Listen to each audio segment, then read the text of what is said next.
Welcome to the Post Sports Chat. I'm Rubenstein here again with Justin Jackson. We're the WVU men's basketball team coming off of a 17-point road loss to Texas. And Justin, I mean, is it as simple as WVU just simply does not match up well against the Longhorns, or can you take much else out of Saturday's game? Well, I mean, you would have liked to maybe see them, shoot the ball a little better, and then see what would have happened in a situation like that. But yeah, I mean, there are matchup problems that West Virginia, that Texas poses on West Virginia, and it it centers around their centers and post players. Cameron Ridley and is a big 270, 280 pound guy, and West Virginia just doesn't really have anyone like that. And they bring Prince Ebay off the bench, and he's almost 7 foot and adds another 240, 250 pounds. And it's just it's difficult to match up against size when you don't have it. Now, I mean, if you go in and you can make some shots and maybe get those guys away from the basket, and then you can counter some things there. But West Virginia just wasn't able to do that. So, yeah, it is a matchup problem against Texas, but a lot of teams will have matchup problems against Texas. Can you, bigger picture-wise, though, is it a reason to sound the alarms that they lost in the fashion that they did to Texas when you're looking at NCAA chances and just the bigger picture for this team? How much does Saturday's loss hurt? If you kind of go back to November and if you were just to look through the schedule and say, okay, well, you should compete these games, you should win these games, and you're probably going to lose these games. Texas would have been one of those teams that you should compete and beat, because they had a lot of roster turnover, and you just didn't expect this kind of season out of Texas. But they certainly have turned it on. They have played very well and have beaten some very good teams, and they really have positioned themselves as probably the second best team in the league. So in that context, going to their home stadium and losing in the fashion that they did, probably not that much. It's not a hit the panic button kind of moment. You certainly have to come home and rebound and recover from it and get focused for the next game. But no, I mean, in the current context of the game, losing to Texas like that isn't really an eye opener. It isn't like, okay, well, they've lost it now kind of moment. I think it's you just recover from it and move on. Before we go more on WVU's NCAA chances, do want to ask about Juwan Staten, and I think it's probably a point in the season where it's worth discussing. He was recently named to the Bob Cousy watch list, one of 23 finalists, which is given to the nation's top point guard. At this point, if you're a voter, if you're a coach in the Big 12, would you vote him first team All Big 12? What kind of season is he really having here? Yeah, with Juwan, certainly All Big 12 first team, I think is probably a lock at this point.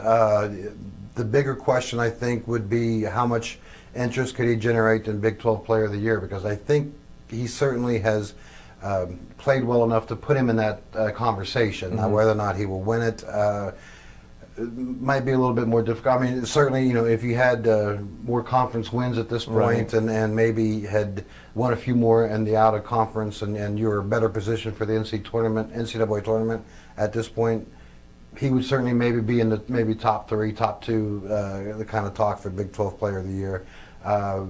Maybe not so at this point. Now, if you finish strong, then yeah, he could still propel himself in there. But yeah, I mean, he is certainly one of the best point guards in the country right now.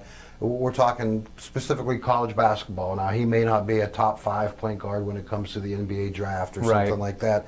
But if you're just talking specifically college level point guards, he is certainly one of the top 10 in the country, and is well deserved to be in the Bob Cousy Award conversation and Big 12 first team. Well, let me ask you it this way then, because we've had this conversation before in the past. How do you view Player of the Year in a conference? Should it go to the best player on the best team? Should a guy like Juwan Staten, if he continues averaging the points and assists and assist the turnovers that he is, if he continues to do those things, but WVU only wins 2 more games and their 17-win season, does Staten still deserve it? What's kind of your take there? Yeah, I mean, you go back and forth on there's so many different arguments for the MVP kind of award, and there's one group that says, well, you just give it to the best player on the best team, which is kind of like the Peyton Manning and Tom Brady argument. And then there's you give it to the player with the best stats, or you give it to the player who maybe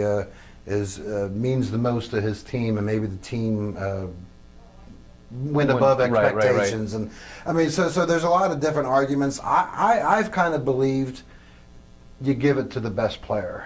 Now, my problem is right now I don't really know who the best player is in the Big 12 at this point. I kind of thought going into the season Marcus Smart was certainly the most talented and the best player, and he may very well be the most talented still. I mean, he's obviously ran into problems, and he's got his own issues to work through right now. But since he's kind of come down off the perch, so to speak, you kind of look, well, who's going to move up? And that's kind of the question going on right now is who is going to move up and position himself as the Big 12 Player of the Year. So, it still could be Smart if they finish strong. So, I mean, I think there's that big question mark right now in the league, and I don't really know who it's going to be. I think Juwan has certainly worked himself into that conversation. I would tend to give it to the best player. I just don't think the best player has really established himself yet, though, in the league. That's an interesting take. Last one for you, going back to the tournament discussion. 15 and 11, 5 regular season games remaining, at least one in the Big 12 tournament. What's the magic number, or is there one that WVU needs to hit to get in there? Yeah, in 2012, Kevin Jones' senior year, they finished 19 and 13, I think, or 19 and 14, and after the Big East tournament, and they made the NCAA tournament as an at-large team. That team took Baylor to overtime on a neutral court in Las Vegas. That team beat Kansas State in a neutral court in Wichita, so it was kind of a home game for Kansas State. That team had some quality wins in the non-conference as well as the Big East season that year. It went down to South Florida and beat South Florida, which that was a South Florida team that went to the Sweet 16 that year. So, now they had some bad losses as well. They lost to St. John's in the Garden, and St. John's had a pretty rough year that year. But that team had positioned itself a little bit better in the non-conference season than what this West Virginia team has. This WVU, obviously, we've talked about, did not have the greatest non-conference season, and that's going to hurt them. I mean, I hate to keep bringing up the loss to Virginia Tech, but that certainly is not going to help them. Now, if you turn around and beat Kansas at home, they kind of balance each other out, but you still have to beat Kansas, and or if you go to Iowa State and win there, then it certainly helps you and puts you back into the NCAA conversation. I think 20, including the Big 12 tournament. So you still need 5 more, and you have 5 more regular season games left, and tournament play. And certainly the TCU game is very winnable, but the other 4 are questionable on whether or not you win or not. There's still work to be done. 20, 21. I think 21 would get you in for sure, but that would take quite a run to get to 21, from 15 to 21 with only 5 or 6 guaranteed games left. So, they still have some work to do. I think you're probably right, 20, or else they're going to be sweating on Selection Sunday. Yeah, absolutely, yeah. All right, good. Appreciate your time once again, Justin, and please continue to check thedpost.com for the latest on the Mountaineers. Thanks for watching.